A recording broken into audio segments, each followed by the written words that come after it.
he's more important than the kid. All right, I'll try to slip through the door. Okay, yeah, you can move no problem through the door. So it's 1, 2, 3 to get to there. Squares of movement, 15 feet. Do you want to shut the door behind you? I'll take a free action to do that. That way no sound will get into the Xanathar room. Do I get a opportunity attack from Poor Master as the statue animates towards me?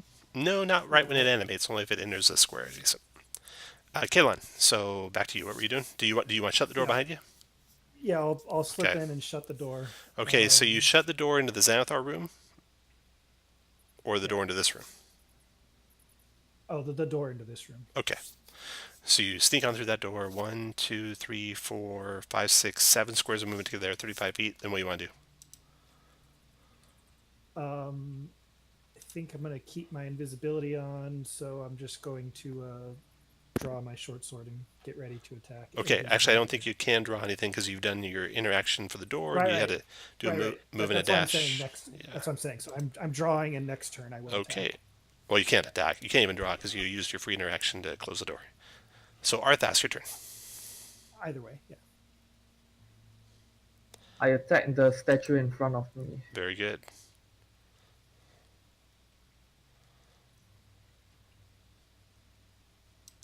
Okay, the 19 connects with it. Is your staff magical? It's not, right?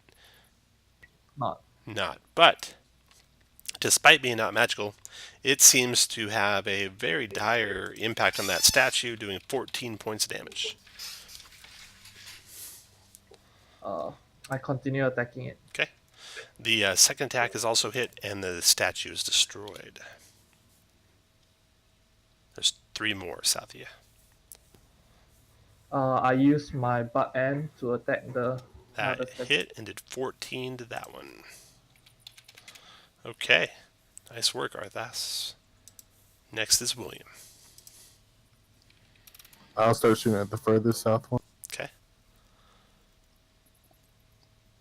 The 14 missed. The 23 hit. It does not look to be vulnerable to your piercing damage, but it does take full damage. And the 23 finishes it. That's it. Okay, Aaron, your turn. I'm gonna attack the one closest to me with the rapier. 9 can missed. you move to block the door from them? Because I'm sorry? can you block the door from the statues? Because I'm afraid, they might open. Ooh, nice move, guys. Okay, so Aaron, And so 15 for 9. that one also missed. Darwin, your turn. Smash this guy with my hammer.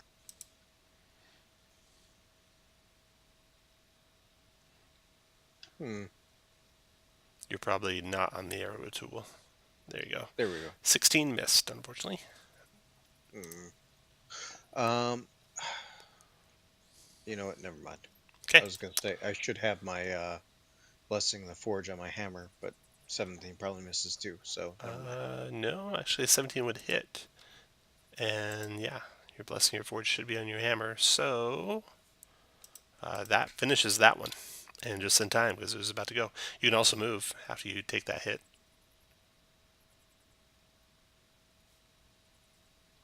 right there. All right. Then this one, it does indeed try to go to the door and attacks Aaron. 19, Aaron, to hit. Yep, it's gonna hit. Does 10 slashing to you. It also restrains you, unless you can make a 12 con save to negate it. You can feel yourself turning into stone. You don't make the save, so you are restrained. You'll get to repeat the save at the end of your next turn. If you fail that one, you will be stone. Oh, yep. So I take 10 damage. You do take 10 damage either way. Sweet. Okay, so that's the fist will be restrained. Your statue's done. That round's over. Kayla, on your turn. All right, so then I will approach it. Oops. With my short sword. invisibly. And where is that? Because I don't normally do that. There it is. 26 is a hit for 11 piercing. And a crit for 14 more piercing finishes it. Where else you want to move to, Kayla? I'm gonna move to Erin and give him my aura. The combat over. No, we're still going because it's going to be important what order stuff happens in. So, Kayla, you done? Yeah, after I finish it, yeah. You all done? Okay. Arthas bravely rushes up to help Aaron. Anything else, Arthas?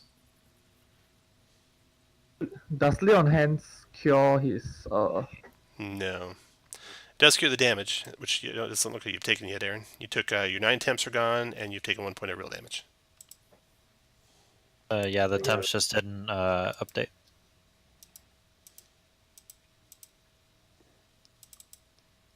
Then I just end my turn. Okay. All right. William, anything for you? You said the hatch door was opening? Nothing is open. All doors are shut. I'll just wait. There's a trapdoor though, I think. There is a trapdoor. Aaron, saving throw time, you get +4 on the save, unless you want to do something before your end of your turn.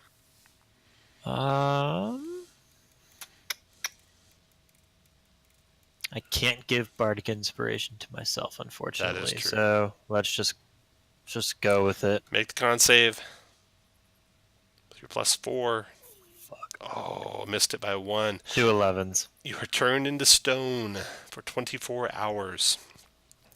It is a greater restoration to end that, Do unfortunately. you have inspiration for that? No, it's a before the roll thing. There's nothing you can do except go and purchase a greater restoration from someone selling it, which would cost you. I'll find out for you real quick here. Maybe, real quick, maybe not. All right, greater restoration is 450 gold pieces. So it looks like you might be doing it without Aaron.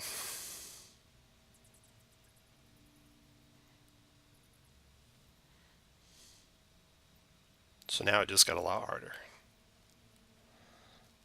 Yep.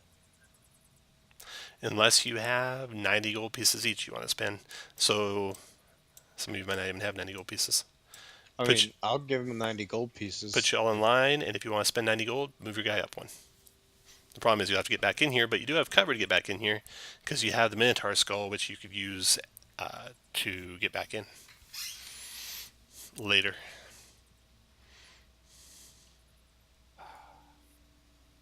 All right, Aaron, if you're willing to spend 90 gold, you'll be back in it. Yeah. All right, so I better keep track of how much gold you guys are spending. 90 plus 20 plus 20 is 130 so far. Okay. So you guys leave the Wrath.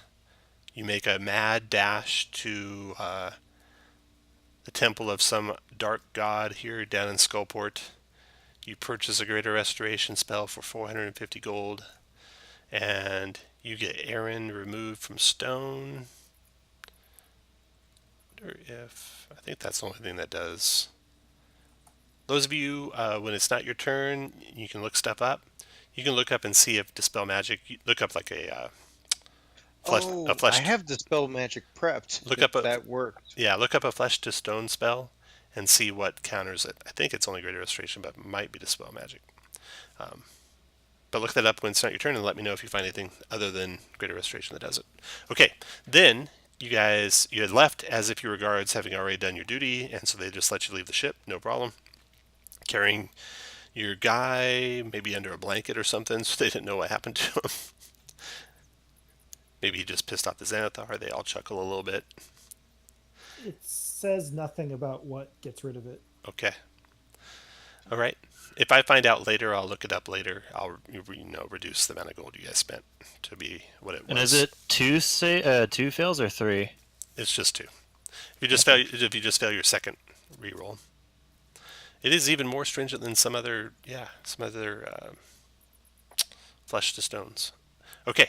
Now to get back onto the ship, you're gonna have to come up with either sneaking on or a ruse with the skull that, hey, we found this skull, we want to show it to Megro. So what do you guys want to try?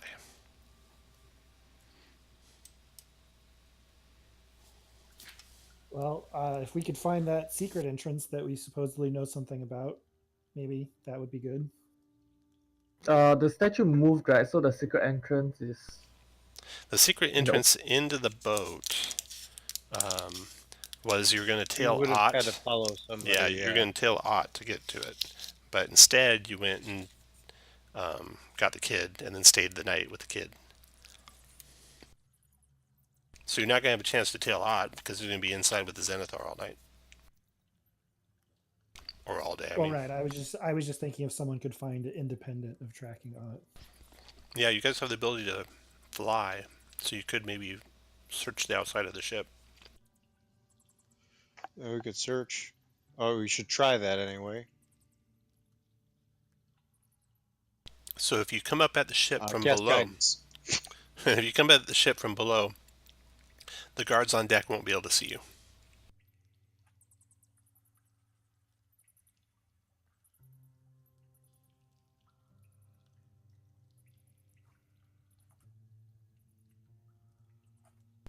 So is that what you're doing? One of you guys with the winged boots want to try it? Yes, sorry. Okay. So staying carefully out of sight of the main deck of the ship and flying with your winged boots from below, you circle around the ship and you do indeed find at the lowest level of the ship a secret hatch. It's on the starboard side of the ship, about midship. It is 80 feet above the ground. So those of you with the winged boots can get to it pretty easily. The rest of you are going to have to climb a rope that they set up there and lower down to you or something like that. Which should not be a problem. So I'll show you where the opening is at.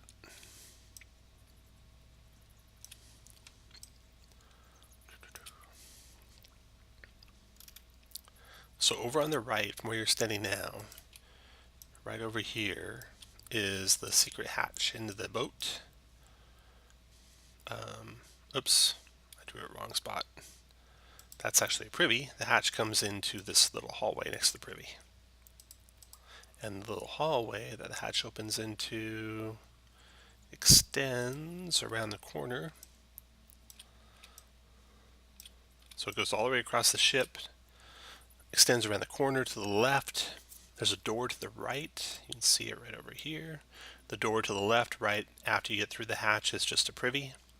And there's also, right next to the hatch, a hook in the wall inside the ship. And hanging from that hook is a backpack. So that is basically the first square inside the ship right here. Alright, so William, you can get in there. You carefully tiptoe in. You see there's no one here. And you can tie a rope off to that hook, no problem, and lower it down to the people, and they can climb on up. Yes. Alright. With the help of the flyers to support you guys, you're able to climb the rope pretty quick and all get on board the ship. So from there, you come to the end of the hall and you peek around the corner and see what else is down there. So there's a door to your right. There is a door just around the corner. Two of them, actually. And then the hallways continue on out of sight around that corner. What was in the backpack? The backpack has got a strange amount of like canvas sheets and silk ropes. The ropes are tied to the straps of the backpack. You're not sure what all the contraption's for. The sheets are made out of canvas and really, really light canvas at that.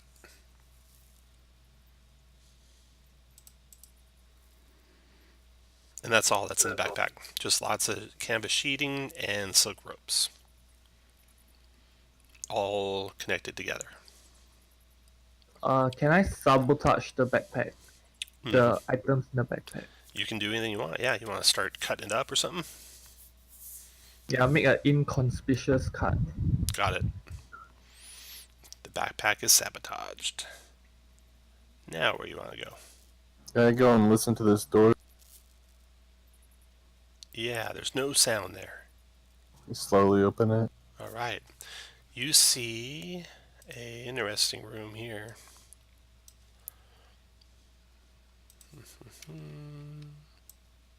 Of course, there's no sound.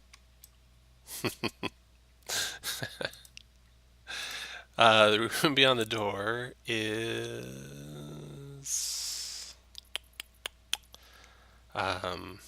filled with trash and half-eaten food.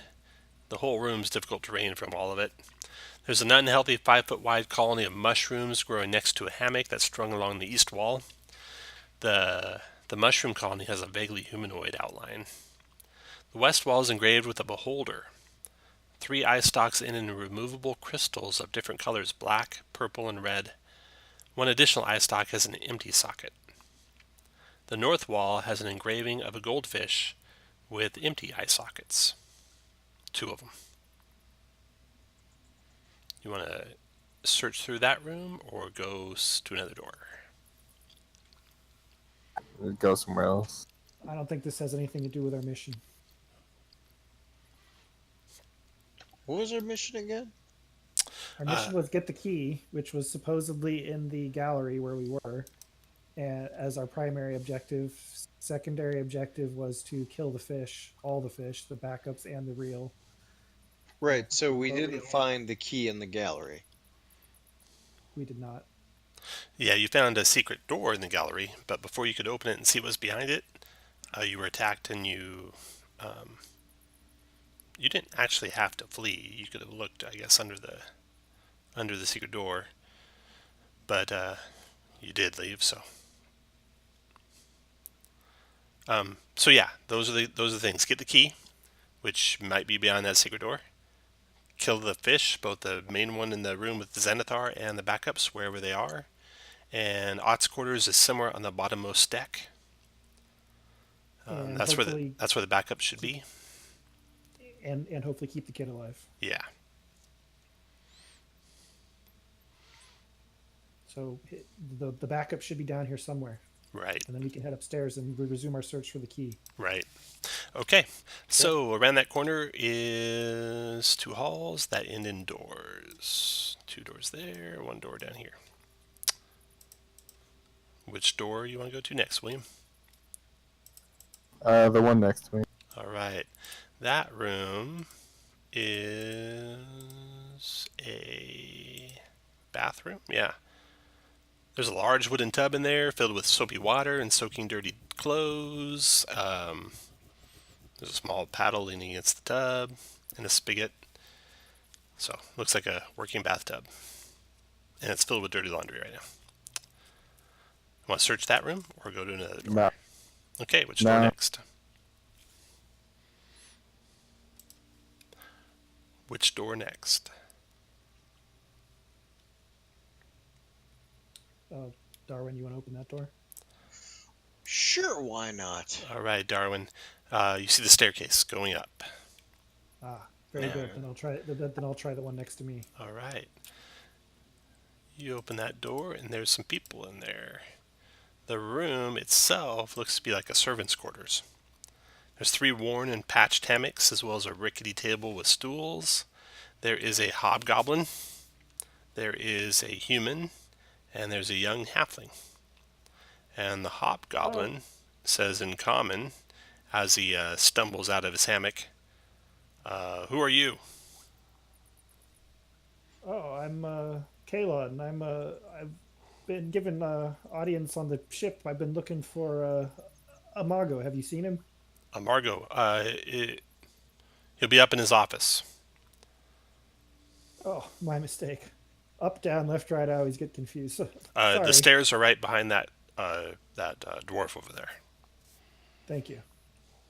Looking in the room behind them, you don't see anything of any value in there, anything obvious. They each have an open eye branded on their foreheads. Yeah, So, and I close the door. Okay. gingerly. Okay, which door next?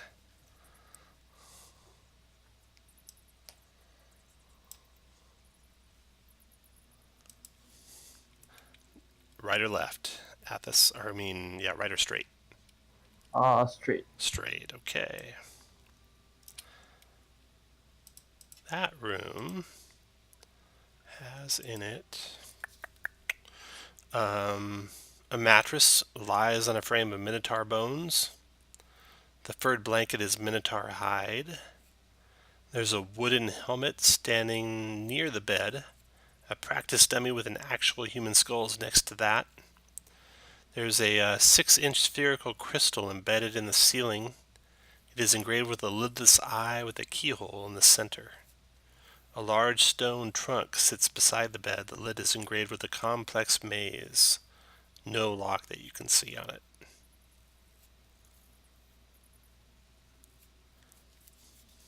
I wouldn't go in there.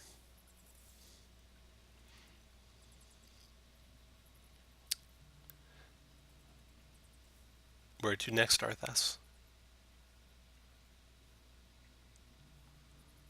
The door on the left. Okay, you shut that door and you look through the door to the left, and that is a small little chamber. It looks like a storage closet, I believe. Yeah. Cleaning supplies, spare bed sheets, pillows, that sort of thing. Do you want to search it or go to another location? I'll search it. Okay, nothing in there. Now where, guys? Oh, this is getting frustrating, I think. Let's head up and into the secret trapdoor. All right. That's this room right over here. That's where you want to go. So you tiptoe up the stairs, you shut all the doors behind you as you go. You come into the galley, there's no one in there. You go into the painting room, no one in there. Reminder what that looked like is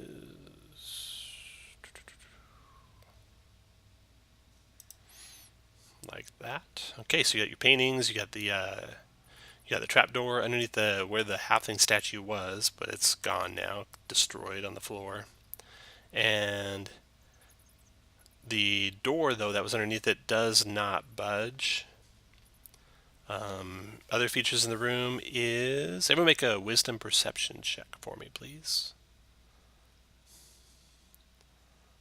William got a 21. Kayla got a 22. More if it's Underdark. Okay, good enough. You find a secret door. There's a secret door in the ceiling. A trapdoor in the ceiling, like right over the head of Kalon and Arthas and Darwin. It goes straight up. You also found the door that's in the floor. You also found that painting that's mounted to the wall can pivot. The one of the woman. The door in the floor, it's locked. You can't figure out how to open it. The door in the ceiling, you can see how to open it, but you're not sure what's above you, so you haven't opened it yet.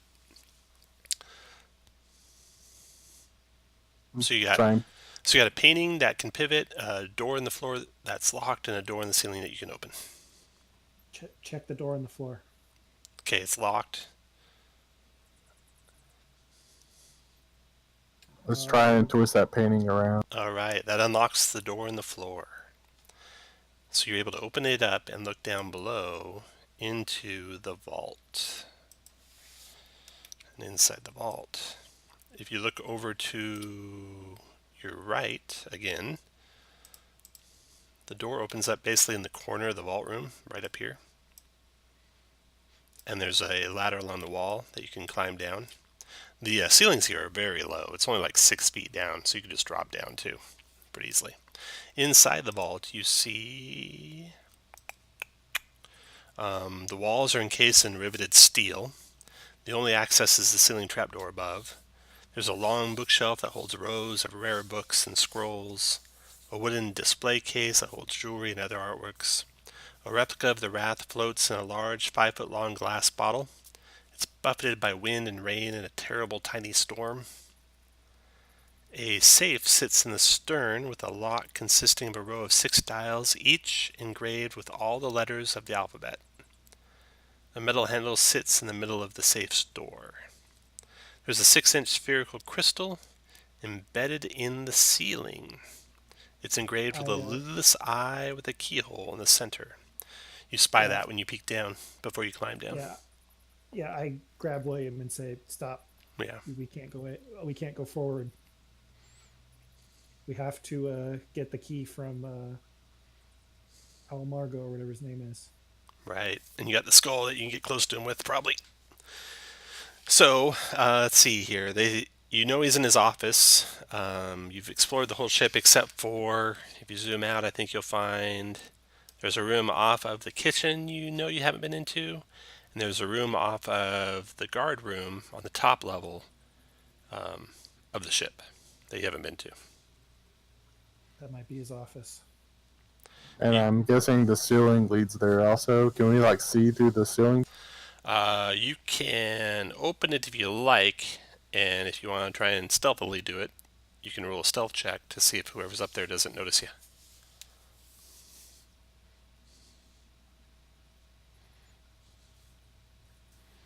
No volunteers to make a stealth check. Okay. So if you don't want to open it, you can walk back up to the guard room. Yeah, if we don't know what's up there, I don't want to mess with it. All right, so you got the Minotaur Skull.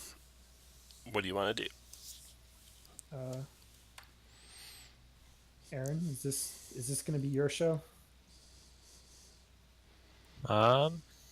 Quite possibly. Oh, we can take it off the invisibility scroll off of you. All right, so you guys can go back to the guard room and tell them you got a present for Amerigo. I think that's the only way forward. All right. So, Aaron, you come on up the stairs and you gotta start your sweet talking. The captain of the guard looks at you and says, I thought you guys left. What are you doing back here?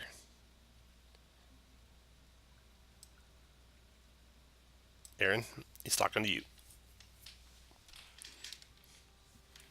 Hey, can you guys hear me all right? Now I can. Not Okay. before. Hold on. Sorry, I phased a little bit. What's the plan? You have the skull of the Minotaur. That's going to be a present for Amerigo to get to see Amerigo. You need to get to Amerigo because he's got the keys to turn off the sentry gems. Okay. The guards here are asking you what you're doing. Yeah. We're here we got a little gift for Amerigo. What kind of gift? He asks. I kind of tell them that it's a mystical relic that has wondrous powers. He looks quizzically at you. Can I see it? Well, that would spoil the surprise, wouldn't it? Well, you're not getting to see Amerigo without me seeing it. Yeah, he's being hyperbolic. It's just a Minotaur skull. Oh my goodness! You'll like that. Yeah, go on in. He steps out of your way, but you got this whole room full of guards right behind you when you go to the door. You guys can open the door, and inside you can take up the positions you want to be standing in when you open that door. Is Amerigo in his office. His office has a large mahogany desk that faces the door. There's a comfortable chair sitting behind it that he's seated in. There's a small fireplace in the southeast corner that keeps the room nice and warm. There's 2 crossed great axes mounted on the wall behind the desk. The entirety of the south wall is covered with a map of Skullport. There's a 6-inch spherical crystal embedded in the east wall, engraved with a lidless eye with a keyhole in its center. Amerigo says, "What do you want?" I would like to trade you something. What is that? I want a key. And I will give you a skull for it. Well, let me see this skull. I just kind of present it to him. Okay, so you set the skull on the table so it's next to him. You can step back so you're not within 5 feet of it if you want. Mm-hmm. He's looking it over.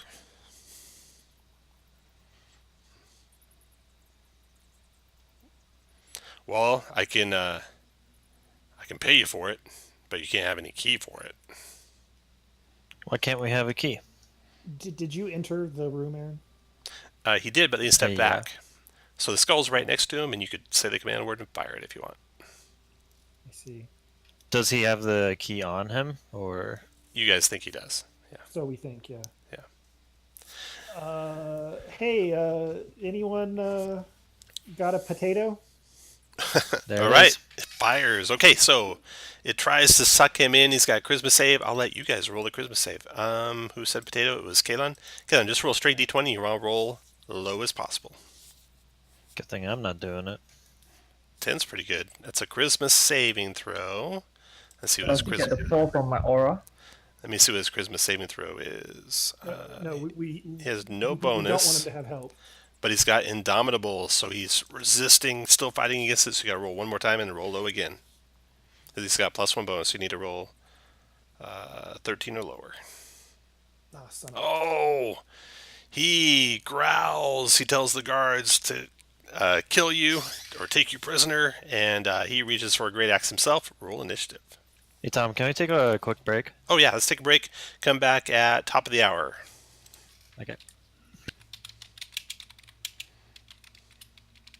For the combat.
Okay.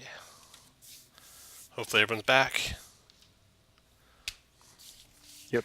The first person to act is the veteran by Kalon. You here, Kalon? Since you might be shielding stuff. Yes, I'm here. All right. So he swings his longsword and then short sword at you. Longsword first strike is a 24 to hit. Yeah, this definitely seems like a good time for a shield spell. All right. So you block with your shield spell. He tries to bash through again, misses, and his short sword is a miss. He's done. Aaron, you're next to go. So the door north of Kayla and the door south of William are both closed. So any fight in here you hope doesn't get to the guys outside. The door between you and Marigot is open. Okay, I'm just gonna attack the guy directly to my south with a rapier. Got it. 14 for 10. 14 missed. And then I will give Kalon a Bardic Inspiration. Nice. Kalon, when you attack, you announce the armor class you hit. Once you announce it, it's final. So if you see the number that you rolled and you want to use inspiration, let them know you want to use inspiration before you announce what you hit. Okay. Okay, And it's a Aaron's. D8 at this point. It is a D8, I think. Click the button for him, Aaron, so you can see. It will look a little bit like this. Next veteran If I to can go is right there. So yeah, you can use it as a free action to add to a check, attack, save, or weapon damage, and as a reaction to use To it add to AC. Add AC. Okay. You get your AC through the roof with that. Okay, so then the next veteran, he just come. Oh wait, he's attacking Arthas. He attacks Arthas to his south. Multi-attack and longsword on the paladin. Crits the paladin for 13 slashing Arthas.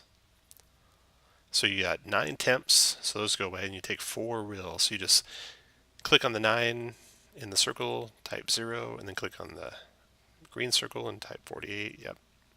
And then he swings again with his longsword. 22 to hit Arthas for 10 more slashing, down to 38. And then swings his short sword. 18 to hit Arthas, also hits for 7 more, down to 31.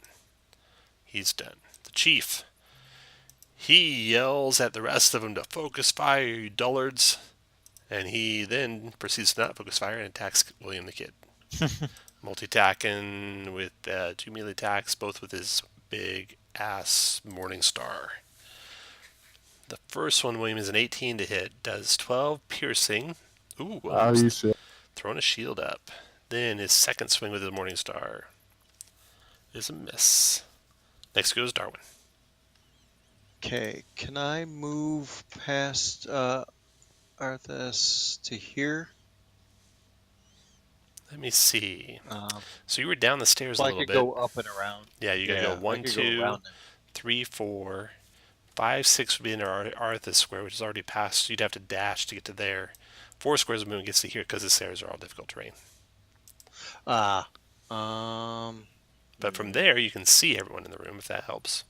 Okay, so from there I will, yeah, why don't I toss a spiritual weapon out Nice. as my bonus action, Mm-hmm. and he'll attack the, well, the guy right in front of, that's the veteran, right? There's a guy just to the north of Arthas. Yeah. That is a veteran, yep. Attack him with the spiritual weapon. So you click your token, click the spiritual weapon button.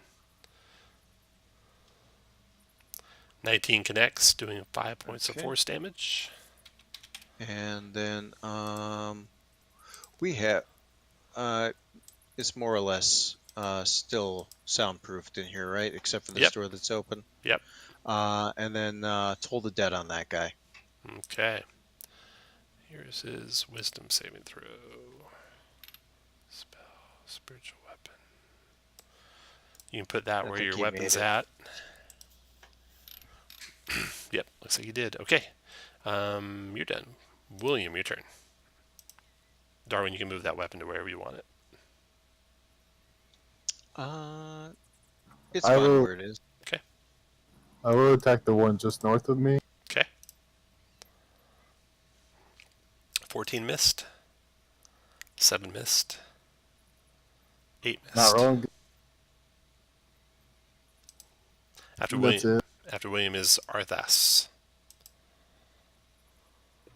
I'm going to. If I use my fear, can I hit Amerigo? Amerigo with your fear. No, not from there you can't. But if you move 5 feet, you could. But you'd provoke from the Right. bugbear is all. Here. All right, bugbear swings at you with his morning star, misses you. I use my channel divinity, Conqueror's Present. Nice. Click that button for me so I can see what the save is I need to roll for. Let me find it. It is a 15 wisdom repeat into the target's turn. I got 3 veterans, 15 wisdom saves. 1, 2, 3. Fail, make it fail. Okay, so the failed guys, for all of these guys, will have this broken heart thing, or the half heart thing. Okay, so those 2 guys are frightened. And then Amerigo, he's got a wisdom save. Ooh, he'd be frightened. He'll do his indomitable, second one. Try again. Still frightened. Got him. Then the last one is the bugbear. He's got wisdom save. He's got advantage versus fright. Nice. Okay, so he doesn't make it. He does make it. After that, Arthas. Bonus action. Reffing Smite. Reffing Smite. Alrighty. I'll hold it. So that's a concentration effect. So we'll put a little lightning bolt on your guy to reflect that. You're concentrating. Boom. After Arthas, Kayla, your turn. All right. Casting Shadow Blade at 3rd level Nice. and attacking the veteran Okay. immediately to the left there. Okay. And let's hope this goes well. That's a hit for 18 points of psychic. And one more. That's a miss. I think I'm gonna not use the Oh, the yeah. inspiration on that. Smart move, probably. Okay, after Kalon, Amerigo, who's afraid of Arthas, therefore can't get closer to him. So he reached up to grab that great axe. He is now going to drop it, pull out his heavy crossbow, and fire at Aaron. 21, Aaron, for 10 He has a piercing. disadvantage on attack rolls. 13, Aaron, for 10 piercing. And then his end of I think turn. Arthur said something. Yeah, you had disadvantage. And his wisdom check's a fail. Okay, so he missed with the bow and is still afraid. Last veteran's turn. This one here will attack William because his boss told him to attack concentrate fire. So his longsword attack is a 14, William. Second longsword attack is a 11, William. And the last short sword attack is a 20, but you still have your shield going because you haven't gone yet. So that is deflected. All right, round 1's done. Next round. The veteran to the north of Arthas, who is attacking Kalon, is going to stay on Kalon, multi-attacking with a longsword. 16, Kalon. Nope. 16 and short sword. 14. And then he... Oh. See, the 2 veterans that both went, both get saves. Boom, boom. Both fail, both still afraid. And Aaron, your turn. I'm going to do a 2nd level Cure Wounds on Arthas. Nice. Anything else after that? No. Okay, Arthas, you get 13 hit points heal. back. Alright, thanks. Nicely done. Veteran to the west of Arthas can attack Arthas, multi-attack and longsword. 24 Arthas for 6 slashing. DC 10 concentration check. So click your token and click your C12 button for that.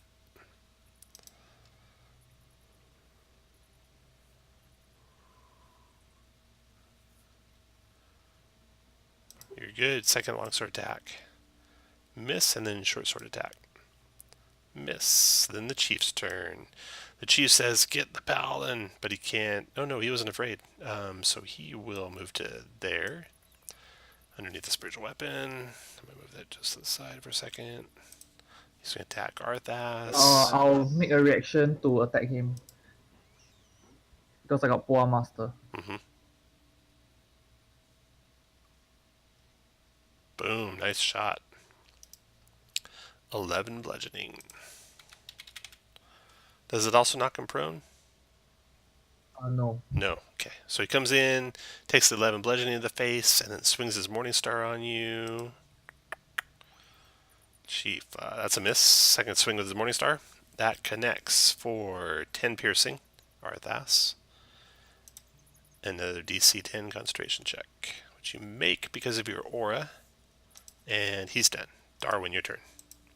Alright, we'll hit with a spiritual weapon again, same guy.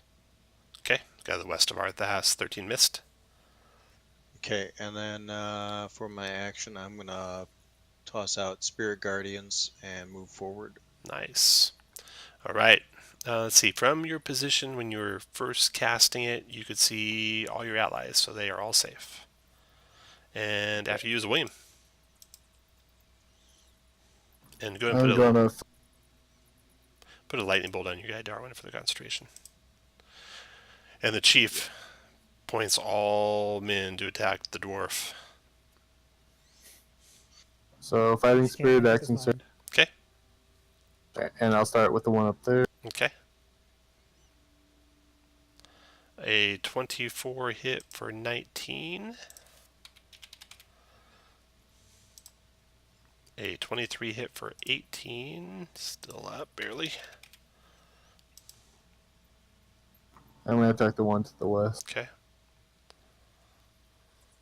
A 23 hit for 16.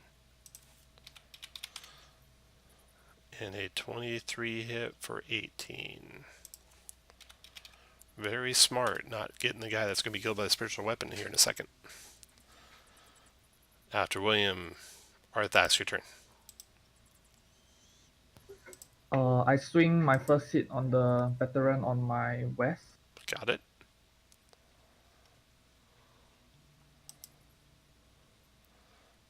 How do I add the Wrathful Smite damage to it? Well, you missed, so you don't have to worry about that yet. I hit it again. That hit, so just click the button again. Click the Wrathful Smite button. I mean,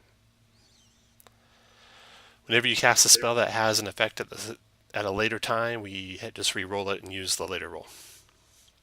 Okay, so that's a 19 is a hit, 11 points of bludgeoning, plus 1 point of psychic, plus he's frightened, a 15 wisdom save negates the frightened, and he can repeat that as an action. Okay, here's his wisdom save, did not be frightened. Made it, that guy's pretty brave. He did take 12 damage. Okay, next shot.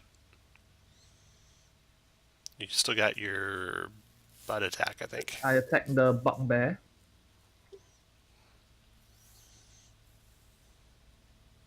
Nice hit. 10 points bludgeoning to him. Okay, you want to move anywhere or are you done? I'm done. All right, Kayla, on your turn. All right, I'm gonna. Can I? Is it possible to slip through the door and go to Marigo? You can. You have to move to Aaron Squares. That's 2, and then there's 3. And when you leave Aaron Square, you'll provoke from Yeah, it's 2 long guys. opportunity attacks. Yeah. Let's try it. All right. The one to the north swings at you. Still afraid, so he's got disadvantage. That's a miss. The Bugbear Chieftain, he recently attacked someone. I can't remember if he's got a turn since then. I'll probably swing a miss anyway. Yep, that's a miss. What else you got, Gillen? Then I will attack Marigo with my Shadow Blade. Okay. Here we go. That missed him. He is wearing plate armor. Oh well, a 17. I would definitely want to try to use inspiration on. Go for it. Yeah. Okay. D8. It's going to hit because you'll need 1. Okay. Yeah. Yeah. So 25 psychic. Got it. And then one more time. 23 for 17 psychic. You can take off the little Nike wing off your guy. Okay. All done, Kayla? Yes. After you is Amerigo, who's outside of the Spirit Guardian, so he's not worried about that yet. He drops that heavy crossbow, picks back up the great axe, swings the great axe at Kalon. First for the bonus action, he'll second wind. Get back 20 hit points. And then he swings his great axe multi-attack in 3 times. First swing on Kalon is a crit for... He has disadvantage. Oh, good. Okay, so that's 22, Kalon. So for that, I will use Arcane Deflection, like my AC 23. Got it. Second swing. 11, third swing. 24. That hits. Okay, that's 17 plus 9 is 26 slashing. Okay. DC 13 concentration check for your blade. You're in the Paladin aura, so you'll have +4 on the roll. Yeah. Here we go. Nice. Okay, so you're still concentrating. Amerigo is done. Amerigo's into turn. He gets his wisdom save to not be afraid anymore. He is, I think, still afraid. Is it 15? Yeah, this Yeah. 15. All right. Very good. He's used all his indomitables, so he's done. Next to go is the veteran north of William, was being directed to now attack the dwarf. He's afraid of Arthas, so he can't get any closer, but he can move to here, provoking from Aaron and Arthas. I'll use my reaction. He's in And range. He Kayla. started his turn in the Spirit Guardian, so he takes damage. Very good. Okay. He has to make a save. Here's a wisdom save for the Spirit Guardians. That's a success. He takes 6 radiant then. And then Aaron swings and misses. Arthas swings and hits for 7 bludgeoning. And then Kalon, you also got to attack if you want to take one.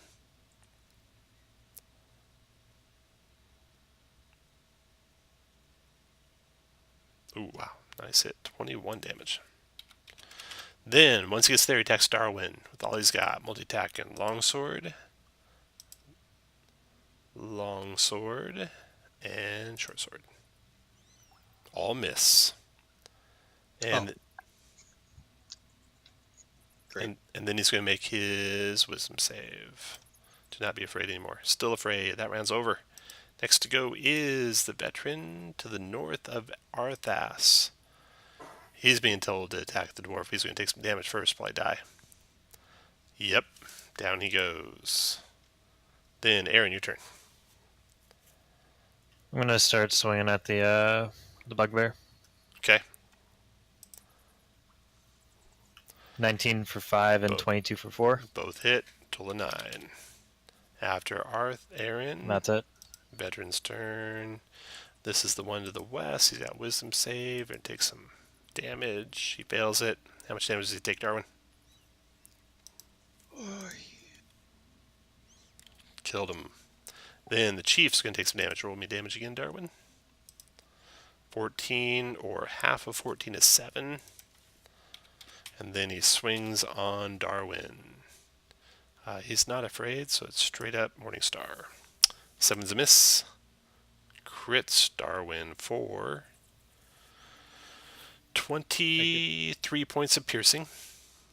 So what's the DC on that concentration check? That I got +4 you from made it. My paladin friend. You made it. It's a 12. But you took 23 points of piercing. So 9's gone, leaving 14 more. So you're down to 43. Okay, Chief's done. Darwin, your turn. we're gonna direct the spiritual weapon to attack the chief. Okay. He misses, and then I will hit him with my hammer. Okay.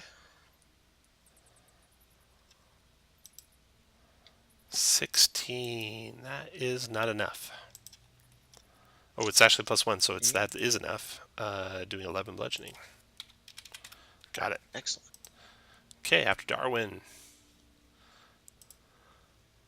is William. I'll start with the chief. Okay. 20 hit for 17. He is down. And then the vet. 18 hit for 18. He's still up, but not by much. 19 hit and finished him. Okay, move where you want when you're done, and then Arthas, your turn. I'll enter the room to Amerigo. And I'll swing at Amerigo with 3 attacks. Okay. Oh wait. 8 misses. 14 misses. And 24 hit for 9. After Arthas, Kalon. Yeah, I'll swing again. Also, I realize I haven't been using my planar warrior, so there's that. Oh, And yeah, that'll help. It is a bonus, at least. So there's times you're doing other bonus stuff. That's a hit for 16. 16. Yep. And then one more time. Damn it. Not quite. After Kalon, Amerigo. Go ahead. I will move out of the way to give room here. Okay, Amerigo is he's not sure who to attack. He's attacking with disadvantage either way. He'll stay on Kalon, who's got a super vicious weapon, multi-attacking with a great axe. 11's a miss. 12's a miss. And 14's a miss. Wisdom save. No longer afraid. Round's over. Aaron, your turn. I'm gonna make my way in. I'm gonna start attacking Amerigo. 14 miss, 22 hit for 7. And that'll be it. Okay, Darwin. Okay, if I get to there, he's in my range now, right? Yep. Okay, so I don't need to get any closer. I'm going to direct the spiritual weapon in. I think he can get to there. Mm-hmm. And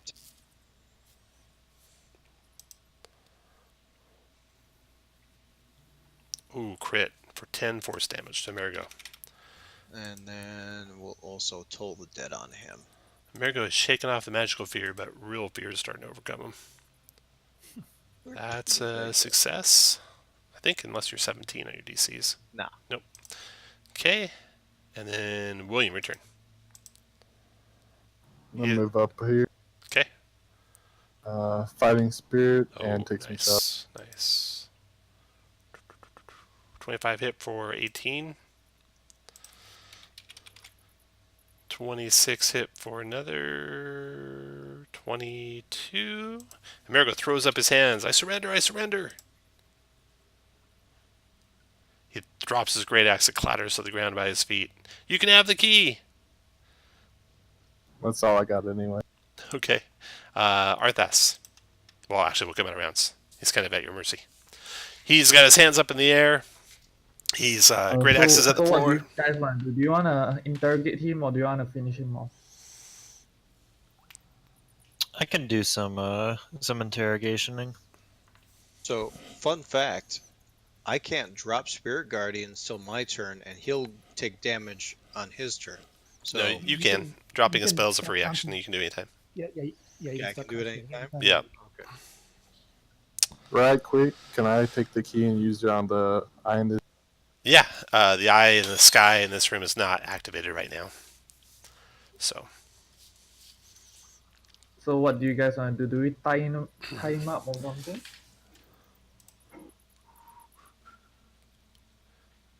See. I can intimidate him and just stay put. Yeah, you get you get off of him a crystal key, which does fit the Sentry crystal. We can tie him up and stuff him in my bag of holding. Okay, consider it done. He's tied up and stuffed in your bag of holding. But that'll keep him quiet. Yeah, it will. Is it nice and roomy in there? You want to search his office, or go to another area, or do you want to heal up? You might be able to do a short rest here if you want. That is my two favorite words. If you want to do a short rest, move your guy up 1 square. If you think you need to get going faster, move your guy down 1 square. Looks like the short rest it is. Okay, so Something that's gonna happen fast. yeah, before you do a short rest, anyone, let's do any spells you want to cast before the short rest, or the healer's kits, Uh, or second winds. I'm gonna. Do we lose all of our temporary hit points? We'll Nope. regain them right back. Oh, will we? Okay. Then never mind. Yeah, can you roll the healer's kit for me? Yep, this one's for Kalon. All right, so that means I get 6 plus hit dice. So okay, 6 plus. And then Arthas, if you're gonna use a hit die to heal up, there's also a Song of Rest. All right. I'm gonna use a hit die too.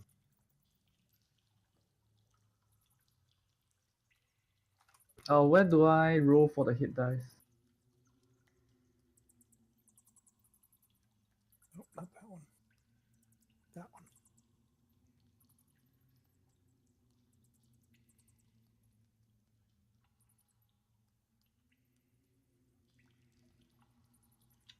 Is there a macro for hit dice? Where is that? It's, your second button, A/H.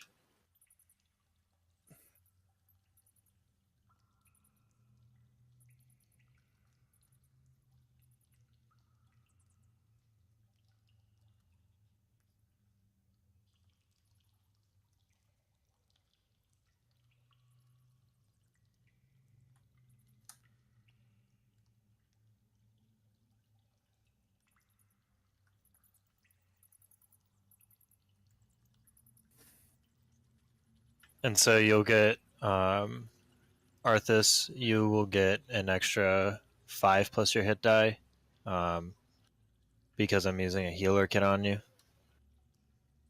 And then if you use a hit die during the short rest, you get an extra 4 HP. So how much is that? So, what level are you? 7. So you get 12 off the bat due to the healer kit. And then if you roll a hit die, you get the hit die roll plus 4. Okay, thanks. And then you can use as many hit die as you want for the short rest.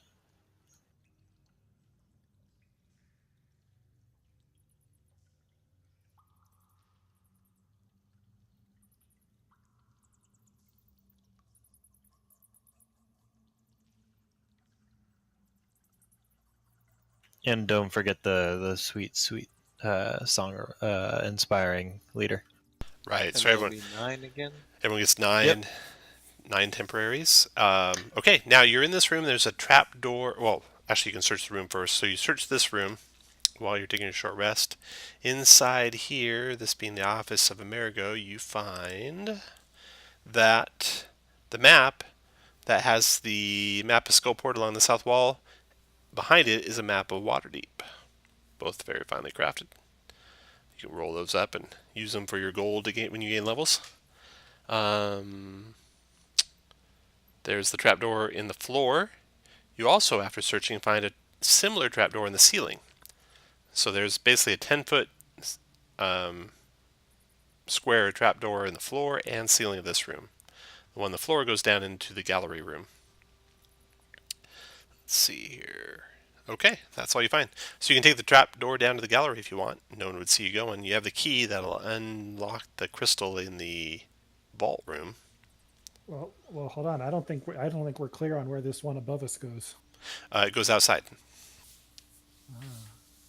No, we don't want to do that. Let's go No, down. you probably don't want to do that.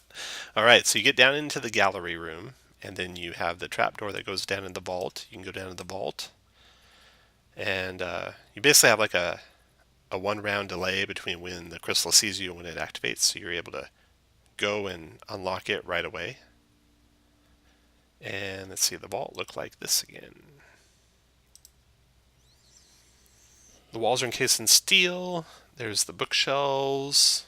There's the replica of the Wrath floating in a large 5-foot-long glass bottle. There is a safe in the room with a lock consisting of a row of 6 dials, each engraved with all the letters of the alphabet. There's a metal handle sitting in the middle of the safe's door. There is the crystal, which you have deactivated. Yeah. So see, this is what Amerigo's good for. We dump him out. So we took a short rest after putting him in the bag. I assume we let him breathe. Oh no, we dumped him. We dumped him in after the short rest. He was just sitting there. Was like tied up. Then Yeah. Yeah. Okay. Okay. All right, so what do you guys want to do? You got the safe there. You got the. You can collect some of the valuable books to use for your So riches. Amerigo, the Yeah, I want to dump Amerigo out and question him how to get this thing open. How to get what And thing? I would- How to get what thing open? The safe. I would cast guidance on myself Okay. before, just to see if he's telling. I want to do an insight to see if he'll tell us the truth. Okay. He's obviously looking around to see if there's any way to make his escape. He kind of resigns himself to the fact there is no way to make an escape here. With you guys all around him, so he goes over to the safe, and he dials in the letters. He starts spitting them. The first letter is S. Second letter he dials up is Y. Is it Silgar? Yep. Who said that? Of course. That was Darwin. Darwin, you can have inspiration. It's almost too obvious. Who needs? Who needs? You already have inspiration. Okay. Let's see. Who's standing right next to you? Arthas, you now have inspiration. Thanks to Darwin. It rubbed off on you. Okay. So he dials in Silgar and then steps back and says, "Have at it." I'll whisper to him, you behave and you'll survive this, and I dump him back in. Into the bag holding. Okay.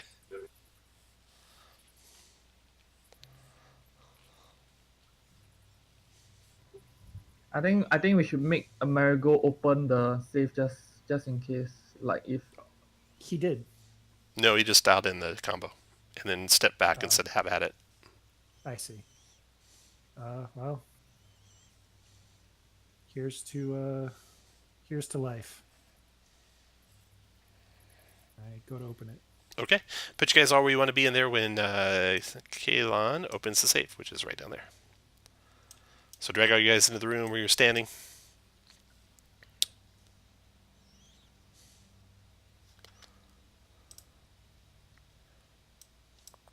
do you think you can frame Amerigo for breaking into the vault, and then you can like That is cold. It is it's technically true. yeah. possibility. Yes. Where's the safe? And then we can save the South of Safe. Kylon. painter.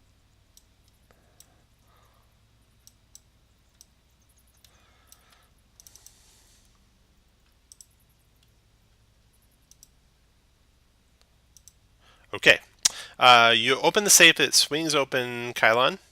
But all of a sudden, the stopper on the glass jar of holding the replica of Wrath bursts open, and the little tiny storm materializes in the room as a full-size air elemental. Roll initiative, everyone. Oh, wow. You know, all honesty, this is my first elemental. Cool.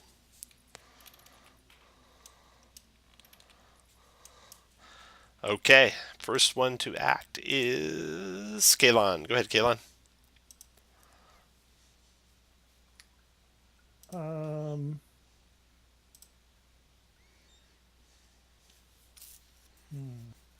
I think I'm gonna try.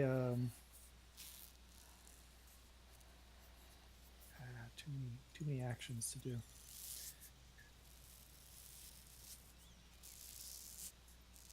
I'll just do it anyway. I'll cast protection from evil and good on myself. Nice, okay.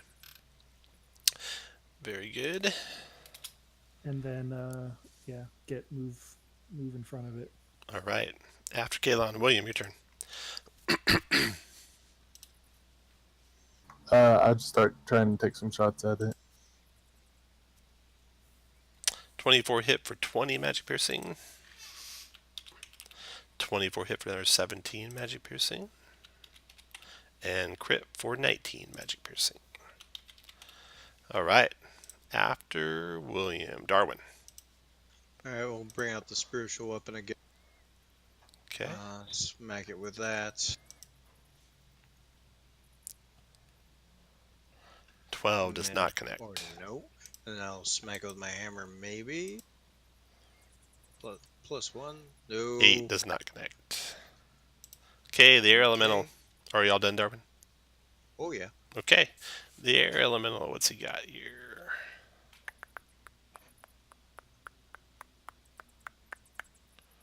Bum, bum, bum.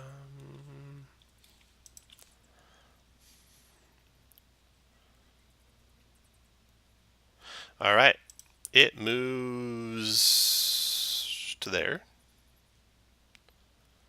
And then spins around in a powerful vortex of wind, books and papers and stuff flying all around the room, stuff getting sucked out of the safe. You can see the safe's like full of jewelry and gold and stuff. It's gets sucked out of there. And all of you guys, the 3 of you that are in the elemental, I'm going to move it in the back here so you guys can get to your tokens. The 3 of you inside the elemental get hit with the whirlwind, which does 13 bludgeoning and flings you 20 feet in a random direction and knocks you prone. 13 strength save halves it, and you're not thrown nor knocked prone, and you all have Arthas's bonus on that strength save. So you need to roll a 9 or higher. So Darwin failed it, Kayla failed it. So Darwin and Kayla, you both take 13 bludgeoning. I'm going to fling you 20 feet in a random direction. You're going to probably strike an object, take some more damage. William, you resist being flung. So you only take 6 points of bludgeoning. All right. Kaylon, you're thrown against this wall here. So that's 10 feet away. So D6 for each 10 feet thrown. So you take 1 more point of damage, Kaylon, from hitting that wall. And then you land prone. So we use for your prone, that marker. Boom. And then Darwin, you're thrown into this wall over Arthas's head, and then you slide to the ground prone, and you take an additional 1 point of damage from that. So you got concentration checks, Kaylon and Darwin, just 1 DC 10 concentration check for each of you. Spiritual weapon isn't concentration. Okay, so you can take the concentration mark off of your guy, Darwin. Kaylon. It's from spiritual. Yeah. Spirit. You made it. Good job. All right, that is it for the air elemental. Aaron, your turn. Just gonna kind of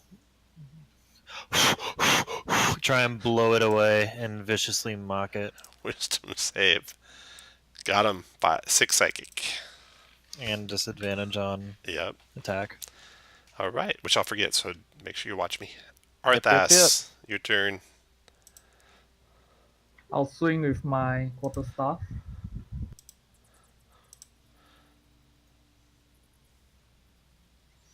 $16 is a hit. That's Level 1 smite on it. level 1 smite. Nice, okay. So you do bludgeoning damage to it. That does 3 bludgeoning so far. Your smite's going to do full damage. Level 2 smite, right? Yeah. Okay. It is not undead or a fiend, so it takes 16 more. So 16 and 3 is 19 total. I'll attack it. Oh, nice. You going to smite with that, or are you just going to stay with 12? I'll save 12. 12, okay. That is enough. It is dispersed. And now, with all the stuff alerted around the room, you can look and see what was in that safe. It had Ogheiron's key. It contains gold and jewels in a wooden box. A small scroll rests in the wooden box, which you find littered in the room. The scroll reads, request tower key. Tyrant retrieves for us reward of gem sight in gratitude and respect, Lady Shadow Dusk. Inside the box is a vial with a syrupy liquid that looks like liquefied iron. There's an orange gem carved into the shape of a goldfish with the name Silgar inscribed on its base. And there's the key to Agheron's tower. Boom. So you guys have accomplished every goal so far except killing Silgar and the other goldfish. Can we continue with our killing of Silga? You can do whatever you guys want. So I think we should frame the Amerigon here, like we can knock him unconscious and then leave him on the floor in the wreckage of the safe. I mean, yeah, we could do that, but does it really frame him if he's unconscious in the room? I mean, does that look like he stole? It looks like he was just beat up and someone else took it. Like we can say that, you know, there's a traitor that broke into the vaults. I I mean, mean, he did betray Xanathar because he let us in. I mean, Sure. he did betray him. I But mean, either yeah, way. he's not getting framed. We're gonna still get blamed if we're Yeah. identified. but this seems like a good place to leave him. Knock him unconscious. All and right. leave him here. Yeah, All right. First, we have to find a way to distract Xanathar so we can save the painters. So now you got the little girl to get out of there, and Silgar to kill, and the other goldfish to find and kill. Yeah, We so need to find a do way the to other lure fish Xanathar first, away. right? we'll dump him in the vault and knock him unconscious. Very good. That's fine. Okay, so you climb back out of the vault, back to the middle level. You know from the summary you were given by Grumble that since you're likely to die anyway, you need to assassinate the Xanathar's pet fish, Silgar, and its replacements, and they are hidden in Ott's quarters somewhere on the bottommost deck. I mean, you know, I don't know how I feel about this fish thing. I mean, do we really care? We've got Well, the key. okay, so here's the thing. So if we want to save the little girl, we have to go into the room. Yeah, with the Xanathar fish, and the other killing of the fish is just something we do in the process of saving the girl. If not, she's gonna end up as one of the statues. I mean, hey, So, if you wanna reach in a bowl and squeeze a fish to life death, I guess then you're gonna do that. But I don't think I'm gonna do it.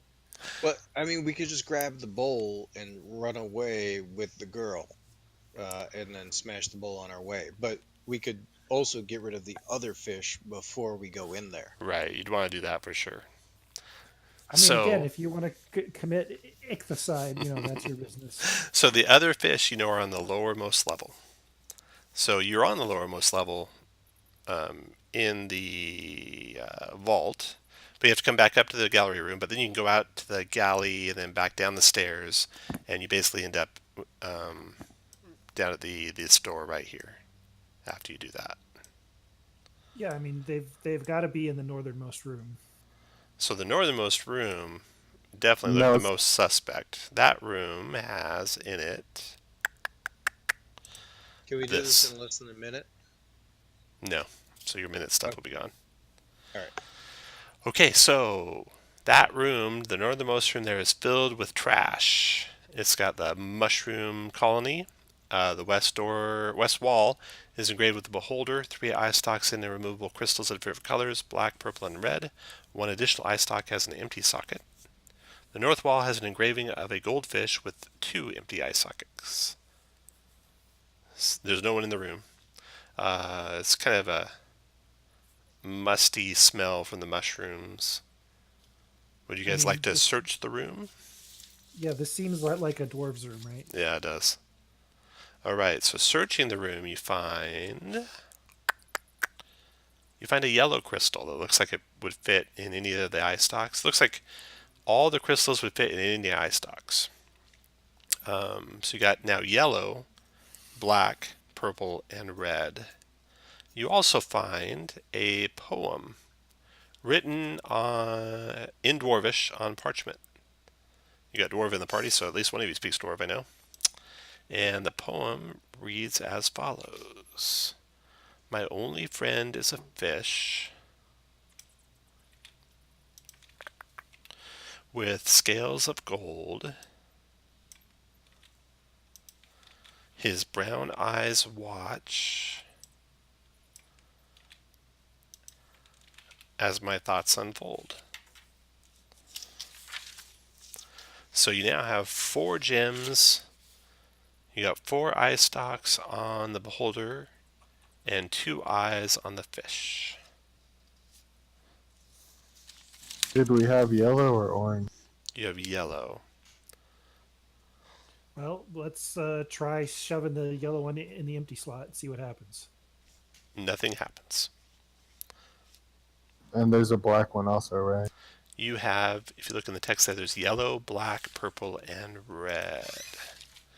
Yellow, black, purple, and red. You got 4 places on beholder and 2 places on fish. Try and put the yellow and black ones on Yellow and black. On where? in the fish's eyes. The fish's eyes. Okay, everyone put you guys where you want to be when you do that. The fish's eyes, whoever said that, I'm put William where that is right there. I don't know that. That was William talking for sure. It was. It was? Okay. Okay, so...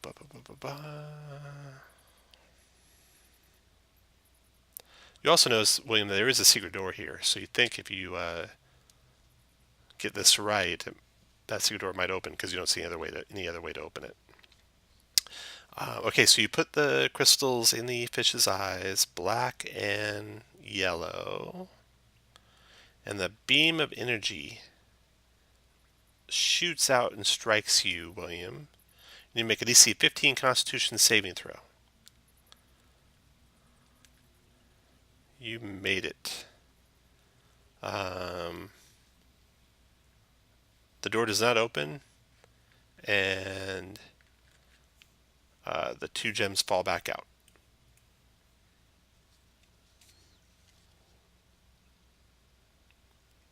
Any of you trained in Arcana, if you want, can make an Arcana check. You have to be trained in it, though.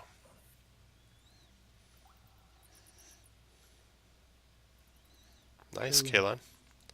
Does anyone have any other ideas before I give Kayla the hint that he's going to get?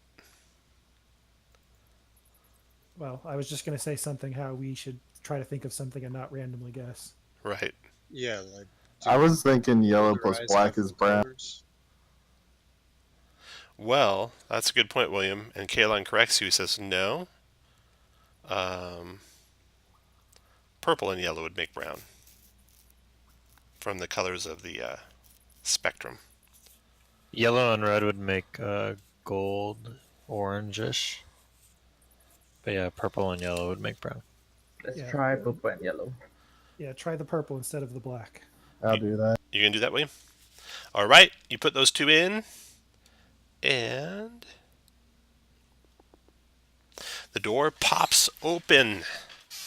But And as what it is does, a breeze kind of blows out of the door, and the breeze. Everyone, put you guys where you want to be in that. When William opens the door, I think you're set there. Where is the door? The door is just north of William. Forward. Just north of Forward, William. I see.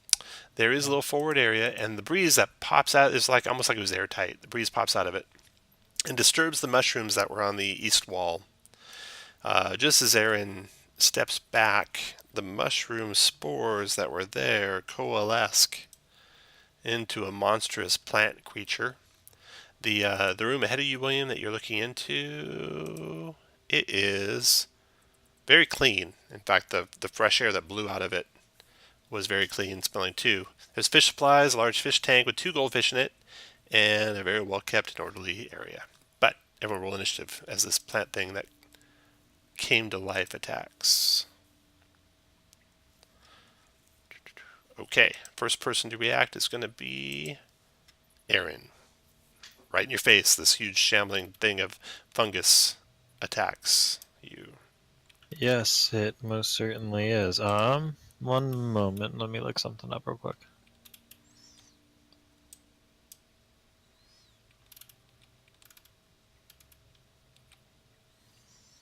I'm just remembering what Dissonant Whispers does.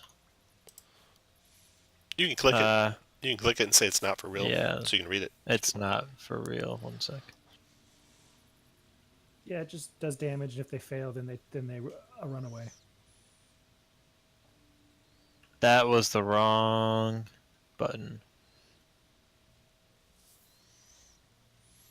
I'm not seeing it on my my hotbars. Dissonant Whispers. No, sir. Yep. Looks like it's not there. Okay. I can I'll just attack it with my rapier then. okay. But yeah, that's it. It just does damage, and if they fail, then they run away. The 14 Gotcha. to hit does not. Okay. 2 misses there, Aaron.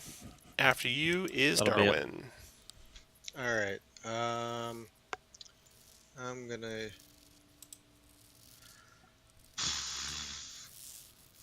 You know what? I'm gonna use with my inspiration. I'm going to cast. Why can't I find it? Guiding bolt at 3rd level. All right. Fire away. That's a hit. 3rd level. So you're going to do 6, 6, and 16. Yeah. 12, 28 points of radiant damage. 28. And next person to attack has advantage. All done, Darwin? Yes, sir. All right. You can take the prone marker off your guy, too. That's that kneeling marker. William, your turn. Advantage. First shot, crit, 20 damage, piercing. Second shot, 18 for 19. Third shot, 17 for 17. Got it. After William, Arthas. I attack it with my staff.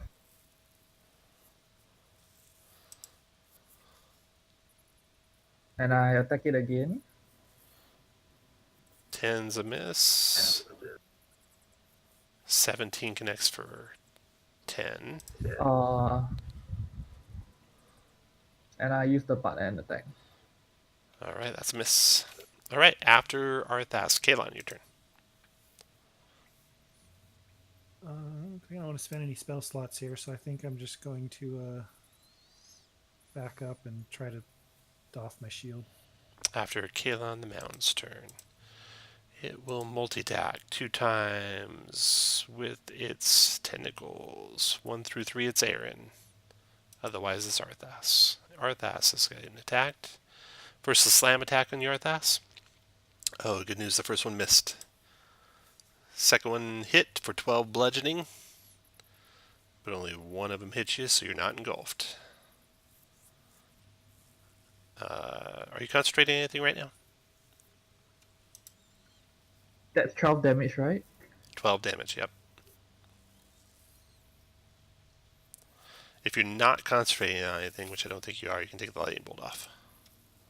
Yeah, I'm not concentrating. Okay. But how do I remove the lightning bolt? You click your token, and then below it there's a circle. You click the circle, and then you click the lightning bolt.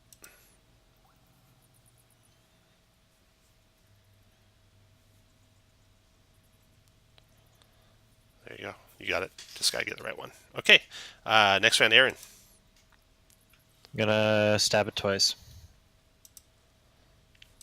Hit and miss for 9. After Aaron, Darwin. Okay.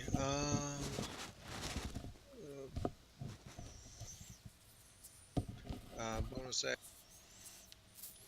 Gonna Searing Smite, and then I'm gonna charge up and smack it with my hammer, but I'm going to use my Clockwork Medallion to roll an, what is that, 11, I think, right?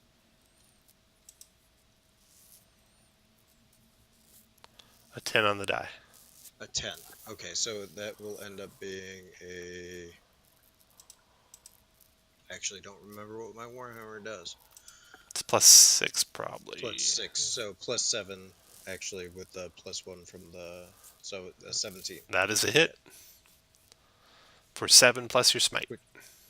Which is exactly actually what I rolled, so that's funny. Plus my smite. Searing smite is... Actually, it's 8 because you got magic hammer plus your smite. Yeah. Yep. There you go. What level do you cast that? Level 1. So 8, 9, 10, fire. Okay.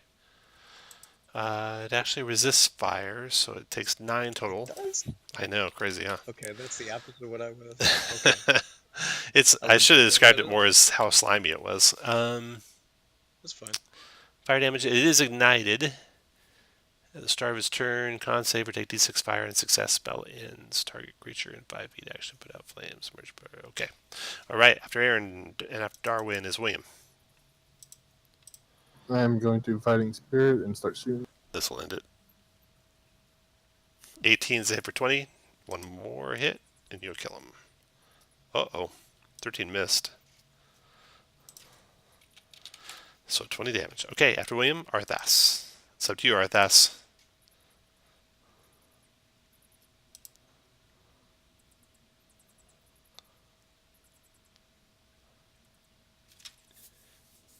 What? Your turn, Arthas. Are you there? You might be muted if you're talking. While he's finding the button, Kayla, go ahead. Yeah, so good thing I doffed the shield. I'm back. Okay. Attack away.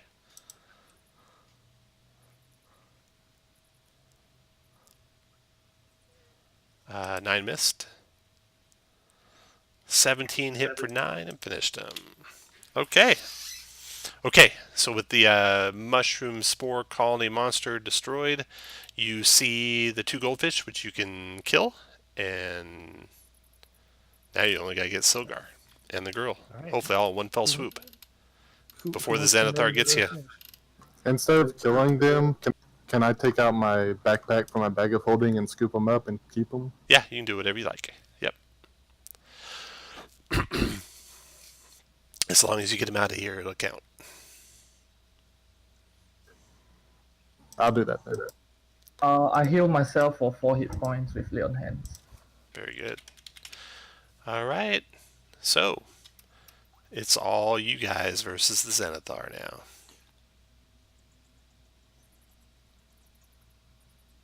So, anybody really fast? Inspiring leader is once per short rest or once per long rest. Short rest. So you should have the temporary hit points after our previous short rest.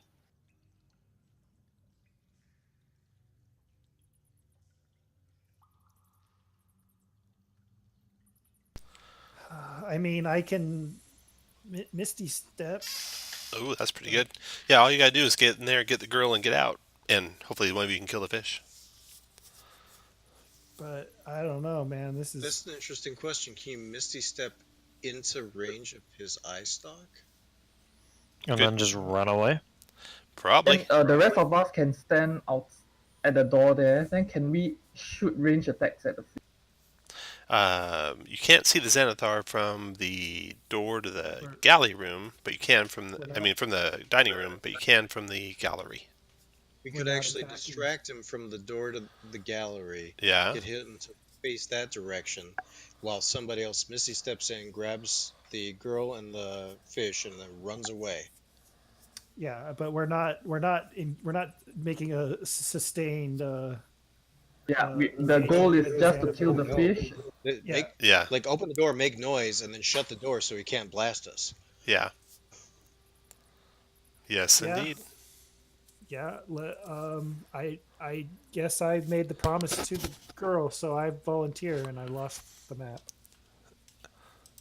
You guys are right about here. All right, so Now my screen just went gray. If you bonus action Misty Step on top of the fish, and you drop on top of it. it'll still be an you kill attack. It'll be an attack to hit it. Okay. All right. Can we get blessed up first? Because I think we will Yeah, need I'm all gonna the- use my last 3rd level to put bless on everybody. Ooh, nice. Okay. So put bless. Everyone is blessed, and you can put the lightning bolt on you, Darwin. Everyone can take the position they want to be standing in. You know you have. I want to give Kayla some bardic inspiration real quick. You know you have a couple exits, right? So there is an exit right below the gallery. So the gallery, 1, 2, 3, 4, 5, 6. 1, 2, 3, 4, 5, 6. Okay. So if you come 3, yeah. So the secret compartment's right down here. So if you were in that room, you could drop down into the secret vault, and then there's a door out of the vault right over here. It is 80 feet down to the ground from there, but that's your fastest exit from the ship if that's what you want to do. There's also on that level, the lower level, if you ran down the stairs, there's the secret door over here at the end of this hallway that you came in. So there's also windows, right? Yep, they have grates over them. So Yeah, well, so here, but I can see out them to see outside. oh yeah, you could misty step out into the air outside. Yeah, so here's my thinking. I run in there. Well, does the kid come with me when I misty step? That's the question. No one does. Yeah, That's it one of Will the, the beholder also stop your misty step? it's like dimension doors. The only thing you got. Yeah, so That's why we'd have to distract the beholder so he's looking. Yeah, in so our that won't direction work. and So then I have to we'll- misty step in and run out. Yeah, Mhm. I mean, and I can just jump because I have feather fall too. Mm-hmm. I can So, jump off the take up your positions where you want to be. Where you want to start. You can start Right. such that basically both doors are quote unquote open, so it won't take your interaction to open them. But they won't be Yeah, open just enough that anyone distracting. sees you. Right, just crack them open a little bit. Yeah, they're just cracked, and then you can go.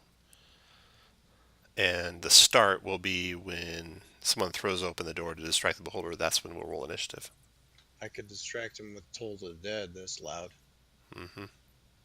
Well, so can I? So by that means, can I preempt this and ready an action to misty step once he? So No. the No initiative readies doesn't get screwed outside up of here? combat, unfortunately.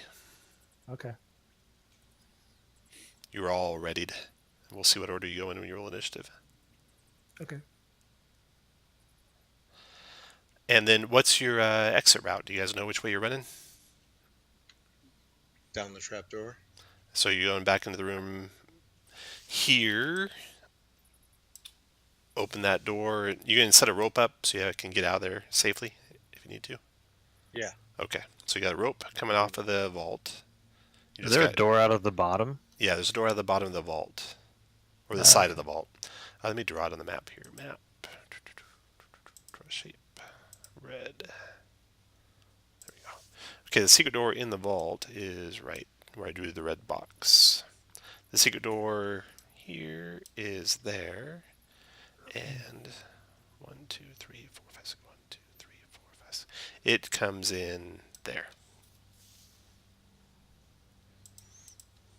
So you can run to here, drop down to here, and run to the rope there. And you're out. That is certainly the fastest way out. The other way out of that floor is right up here. There. But to get to there, you have to basically go down the stairs. So if you guys get separated, some of you can run down the stairs and go that way. So you can have ropes set up at both if you like. Could I open the door, let William shoot him, and then shut the door? Sure, yeah. Or We'll see how the initiative goes. When the door opens, that's when we'll roll initiative. okay. Yeah, so he's just going to open the door. We roll initiative, and then we get to pick our actions from there. Right. You ready? Ready? All right. Sure. Roll your initiative, everyone. No. Operation Save the Fish. Or kill the fish. It's like that game. Did I say that? It's like that game. You know the one I'm talking about. Okay, let's roll initiative here. Got it. Descending order. Okay, Arthas. This is a surprise round as you leap to action. So Arthas, go. Okay, do you guys want me to kill the fish first? Let's not have committee talk. You guys gotta go fast. So Arthas, take your action. What do you want to do? Kill the fish. 1, 2, 3, 4, 20 feet of movement.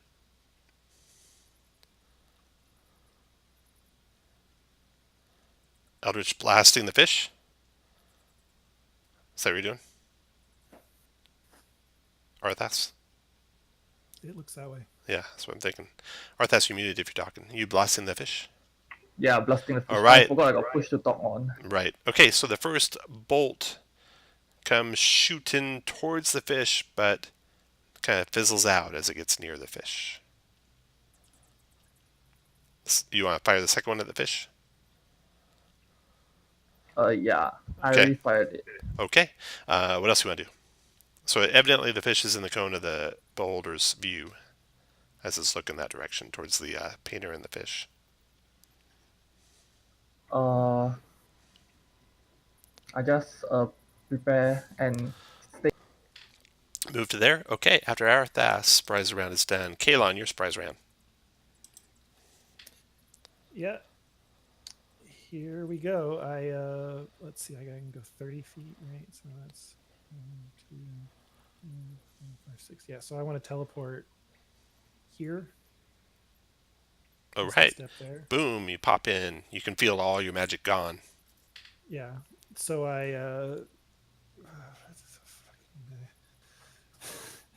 can I scoop up the kid and the fish? Is that a thing? No. I have an So you action. teleported to there. You want to use your Okay. action to grab one of them. You can do the free interaction to grab the kid, but the Okay. fish you'll have Grab to the actually kid. grab. Grab the kid. Yeah. So I grab the kid. Okay. And you said that's a free action. Mm-hmm. And then walk away. Well, but I have an action because I've only because Misty Step's only a bonus. A bonus action. So, Yep. What do you want to do with your action? So as an action, can I grab the fish bowl? Uh-huh. Can you You're gonna the make fish? a. Physical attack? You grab the fishbowl and then you can move. Okay, and then I start running. 1, 2, 3, 4, 5, 6, and then get back outside the room. So I'm got the kid and by the arm and the fishbowl in the other hand and running. All right. After your turn, Silgar's just floating around looking like what's going on. William, your turn. The door is open for you, William.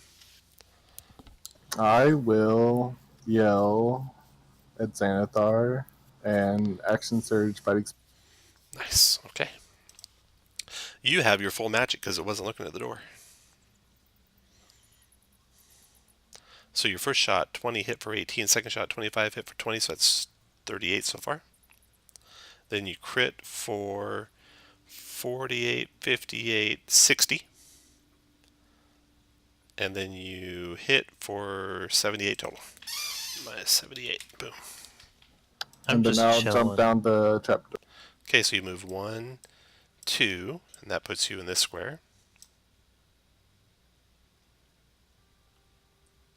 Okay. All right.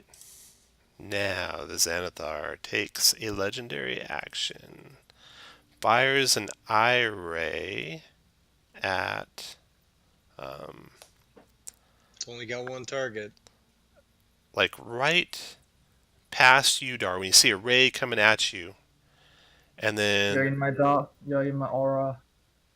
and then the floor is shattered or disintegrated all around you, and now the thing's looking right down at William, and you come plummeting down, landing there on the deck, and there's a hole above both of your heads that's been disintegrated through the floor of the ship. Right there. So that's all disintegrated now, which is 1, 2, 3, so it's like over your heads right here. And that was the end of William's turn. Then the kids with you, and then Ott's turn. screams that you're taking the fish, goes running after you, gets to Bonus there, action. Reaction, attack him. gets swung at by the staff of Arthas, somehow dodges underneath it, and closes to there, and tries to wrestle Silgar away from you, Kalon.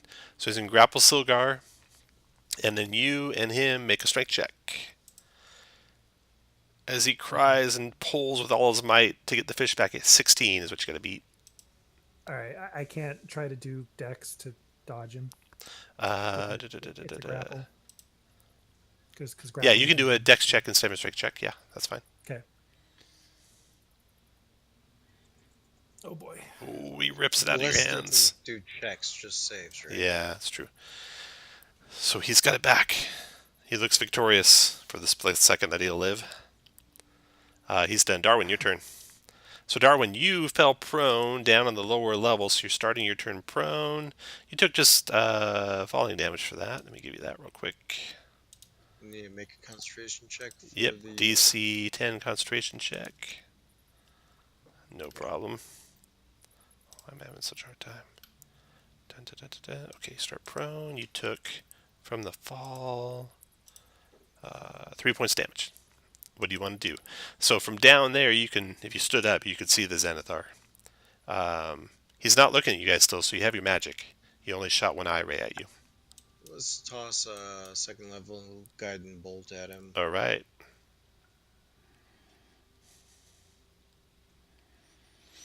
I'm guessing that does not hit. A 16 does not hit, no. The Xanathar fires back at you. I can still move though. Yeah, you can still move. Go ahead. Towards the rope. I'm gonna run away. All right, you start scurrying down the rope, leaving William there in his line of sight. So one random eye ray coming your way, William. It'll be the first number I roll on this. It is eye ray number 7, which is sleep. Make a wisdom save, William, DC 16. So that's my aura. You are good. Extend Okay. below me. No, it's got to have line of sight for your aura. He Unfortunately. does have bless though. Yes, but he made it by a mile. That was your turn, Darwin. Aaron, your turn. Can I grab the kid from Kalon? Or The is she done moving? kid can only be moved once in their turn. Yeah, I so you can thought use so. your dash to move the kid. Actually, Kalon, what do you just use movement? Yeah, so if you use a dash action, you can move the kid further. Yep. I'll pick up the kid. Okay. Dash her and myself down the stairs, and I'll give Kalon a bardic inspiration. Okay, so Kalon, you have Bardic Inspiration. You put the Nike symbol on your guy. You move to there. That's 1. Grab the kid. 2, 3, 4, 5, 6, 4, 5. That's it. Okay.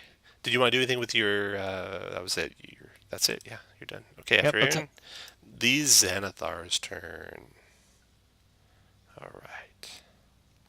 He will come around the corner.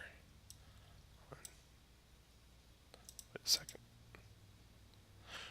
Okay, he comes around the corner to there, and he lets loose with eye rays on Arthas and Kalon. So I'm going to do these one at a time instead of all 3 at once. So the first eye ray will be at Arthas, and it'll be the first number I roll. So it's eye ray number 7, so Arthas, DC 16 wisdom save or fall asleep.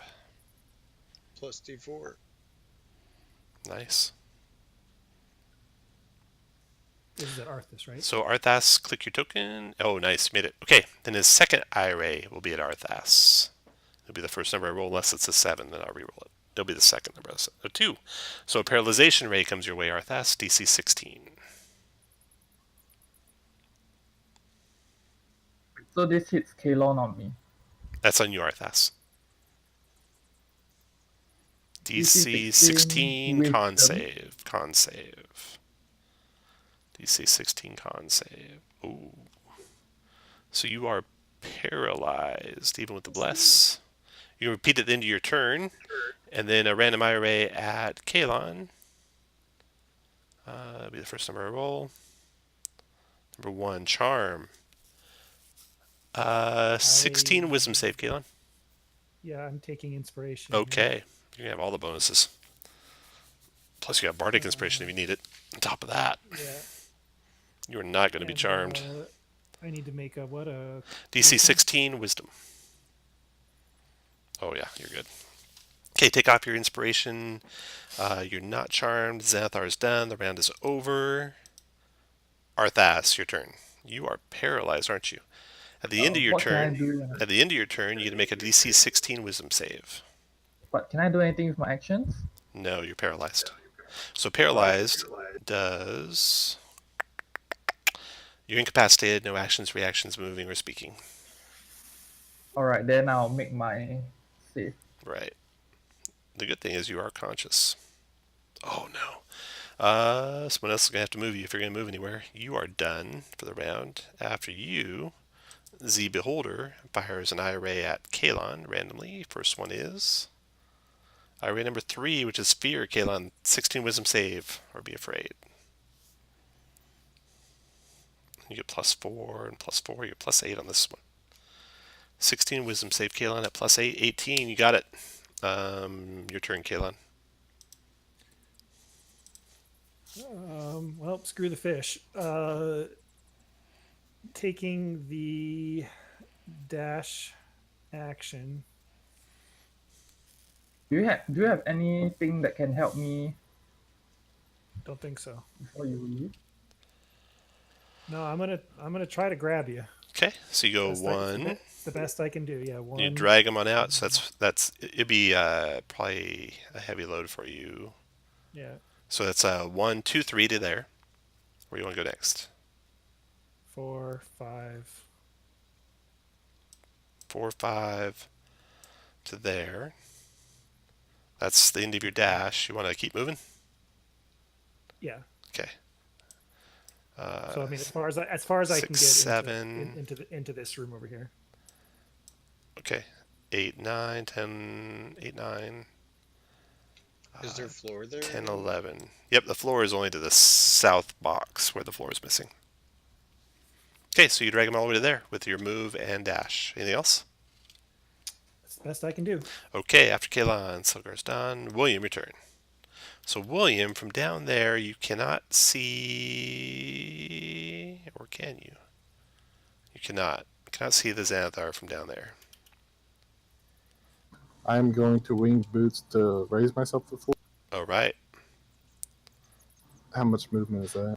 All right, so you got to get to... Let's see. No, wing boots to just fly straight up. Okay, yeah, it's just 1 square movement. Can I tell which way Xanathar's looking? He is looking toward the fish, so you're still good. Otherwise, If I were to move here, would he be able to see? Nope, still looking to the fish. Okay, I want to look around the corner and take a shot at the fish. Oh, nice. Okay. Boom. Somehow, just as Ott was tilting the fishbowl away from the door, a bolt shoots through the top and pierces Silgar. What else do you want to do, William? Head back down. However much movement I have left. Okay. Let's see, you moved up. 1, 2, 3, 4. You get bit. Bite. You're missed. 5. And then from there you can go diagonal, so you could be 6 and out at the top of the door if you wanted. And Darwin's part way down. So you could be there.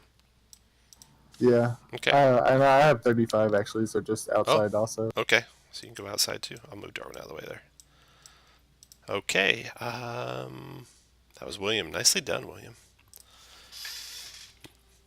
Silgar is dead, and his replacements are in someone's backpack. I forget whose. William. Well, Oh, wait. The kid's running with you, Aaron, so she's taken off full speed. You're not going to have to drag her anymore. She gets down to the door and is heading for the other exit with you as you lead her, if you do. Ott falls. No, he doesn't fall to the ground. He looks at the Xanathar, and he's like trying to hide. You can see this Arthas, even though you're paralyzed. You can tell him what you saw. trying to hide the fishbowl from the Xanathar so the Xanathar doesn't notice that the fish has been killed. And he goes 1, 2, 3, 4, and tries to get you out of the way, Aaron, by shoving you down the stairs. So Okay. here's his shove check instead of post strength or dex. I will do just a. It's athletics or acrobatics, actually. I'll take acrobatics. Okay. You only got made a 3. Okay, so he just runs right into you and stumbles backwards, looking over his shoulder, scared that the Xanathar is coming. He's done. Darwin, your turn. You're shimmying down the rope. You can see William from down the rope, looking up. He's basically when you cast a spell on what you want to do, Darwin. Is William hurt at all? No, nope, not yet. Just keep on moving. Keep the rope free for others. All right, Darwin keeps on shimmying down. Aaron. I'm gonna make my way down the stairs. Okay, so you go 1, 2, 3, 4, 5, 6. Kid's gonna move with you wherever you go. Where you want to dash somewhere? Yeah, can we both just dash? Yeah, 1, 1, 2, 2, 3, 4, 5, I 6. You think get right I to the get some door. right here. Yeah. Okay, so you guys are running for the door. You're good. The Xanathar. Okay, so you had William. 1, 2, 3, 4. He's squeezing through the door. Looks like he's been through that door before. So now he's looking down to where you can see William from there. If he looks down at me, then I just fall into the water, right? Yeah, looking down with his eye stalks down at you. Okay. Which is a good point. He can only change his eye position once, and at the start of his turn. So, which way does he want to look at? He'll look due north. Okay, so he gets to there, and he's going to look down through the hole in the boat and through the opening at William and fire eye rays randomly. So these will go random order towards you, William, all 3. Or will he save 1 for Kaylin? 2 at you, William, 1 for Kaylin. So the first 2 are William. Okay, William, you get 7 and 6, which is sleep and telekinetic. So first tries to put you to sleep. 16, wisdom save or fall asleep, William. I'll use Indomitable. Indomitable, okay. Do I roll the bless Bang. again? No, you can keep it. So 11's 15 is all it was. Okay, so you fall asleep. And then uses 6's telekinetic restrain till the start of your next turn and move 30 feet. Can exert fighting control an object. Uh-oh. Not good for William. He pulls William right up to his maw. He pulls him with his telekinetic ray like below him, so he doesn't get him in his eye range, which would drop the... Oh, and he can't do Kalon, because he's looking at Kalon. So, he's done. That's it for the round. Arthas, you are no longer paralyzed, turns out. What do you want to do, Arthas? Why not we just attack Xanathar? It looks pretty damaged. Do you want to save? Do you want to engage in combat or do you just want to run? Because William looks pretty. I guess it's attack him or William. Bad things happen to William, I guess. So make your decision. Your turn, Arthas. Not committee time. Go. And I'm gonna go forward, and Okay. I'm gonna bonus action. There's a Hexblaster. hole. There's a hole in the floor right there. If that changes what your mind is. That red box is a hole in the floor. Yeah. I'm flying due to wing boots. Okay. All right. Then I attack. Well, you it can't with- fly because you're in the anti-magic cone. So is that if that changes, you actually can do something else if you want.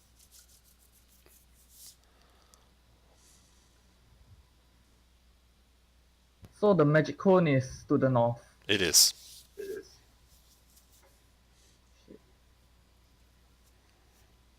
I guess we are running then. So if you go 1, 2, 3, 1, 2, 3, 4 puts you on the ground right over here. That's 4. And then 5, 6 puts you to the entry of the door. And you're looking up at the Xanathar, and you're within his reach, if that matters to you. Can I attack Xanathar with my melee attack? Yes. Okay. That.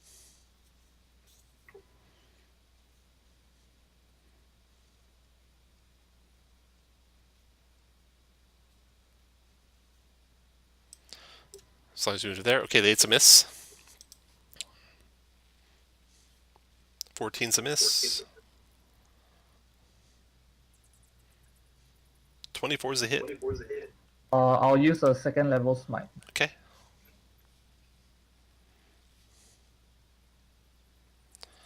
Uh, 13 and 3 is 26.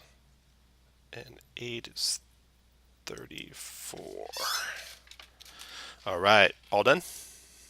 Yeah, I'm done. He'll fire an eye at you. First one. Charm. 16 wisdom save. Arthas. I'll use my inspiration for this. Okay. You are good. You can take off your inspiration, and after you is Kaylon. Okay. Here's what I'm going to attempt. I'm going to run. I'm on the upper level. He's down below, right? Holding on to William. No, he's like at the same level as you. Okay. Well, either William's on the lower level, so William's like in this square right here. Okay. Well, okay. So William's on the lower level. Yeah. Yeah. So what I'm going to try to do is run, jump, grab William, and try to Wrestle him away. Nice. And fall out of the ship. Yeah. Awesome. Okay. Yeah, you do. You run through the air. You go diving through the air. You grab William, and you two go flying out the door. And hopefully I can start falling far enough away to where my magic kicks in and I can cast Featherfall. Yeah, you do. So you're feather falling down. Darwin's way down the rope. Arthas is resisting being charmed. William, you are out of the grapple and feather falling down with Kaylon. So I just remembered something. Mm-hmm. Is his eye stalks magic? Yeah. So I wouldn't have been able to be put to sleep? Oh, because you mean to magic sleep? Yeah. Okay, well that must have been like some overwhelming fear or something you felt. Anyway, you're feather falling down. Yeah. Can I activate my winged boots? Yeah. And can I go and grab Arthas and pull him out with us? Yeah, he's on the ground level. Yeah. All right. You want to pull him out? Yeah. And then Aaron and the kid gets out, and you guys escape. Well done. The Xanathar fires some eye rays ineffectively at you, turns invisible, and then disappears. And that is the end. You guys made it out alive. You find out you escape the wrath before being overwhelmed by the Xanathar Guild. Your escape is assisted when you get to the ground by Goblin, Grumble, who appears from a side tunnel to offer you a ride in a wagon filled with the dead. He's bound for a zombie maker in Lower Skullport. Turns out, converging on this location, somehow, some way, word got out that the attack was on, and Xanathar Guild members are coming from every direction. So you're able to hide, and under the bodies of the gangs search the streets, the Goblin delivers you to an abandoned warehouse where you can rest and recuperate safely. When you finally return to the room rented for you at the Guts and Garters Inn, like 2 adventures ago, Volo's waiting. The events at the Wrath are the talk of the town. After a couple days, the Xanathar believes Brigand Diarthe is responsible, but you know the truth. Vola thanks you and lavishes his compliments upon you when you hand over Alkairon's key, but doesn't immediately leave for the tower. He explains that too many people are watching the tower and he'll wait for the heat to die down. For now, you should enjoy the night because he's picking up the tab. And he promises to arrange safe passage for Vina back to her family, or her nearest kin, which are in Baldur's Gate, you find out. You find out the gem that you found is a gem of seeing. The orange gem carved into the shape of a goldfish is a gem of seeing. That's what that does. And the potion that was in the safe is a potion of invulnerability, which is pretty nice. So you got those 2 items unlocked, and one of you gets the potion. So everyone roll a d20, and whoever rolls highest can get the potion.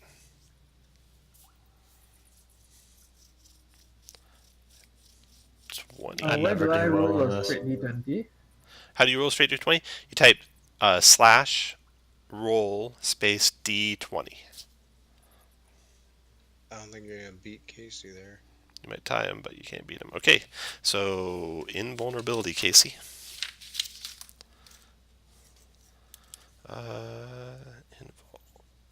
Okay, so that is the end. You got Alkairon's key, and oops, I didn't even put the stuff on there. Shoot. Okay, so that's my number there.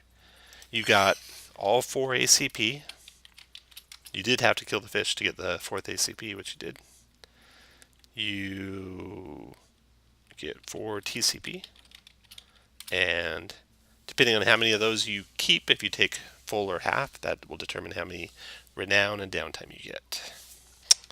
And so you got my number. I think that's it. Thanks for playing, guys. Thanks, Tom. Thank you. Thank you. You bet. Hey, Tom, quick question.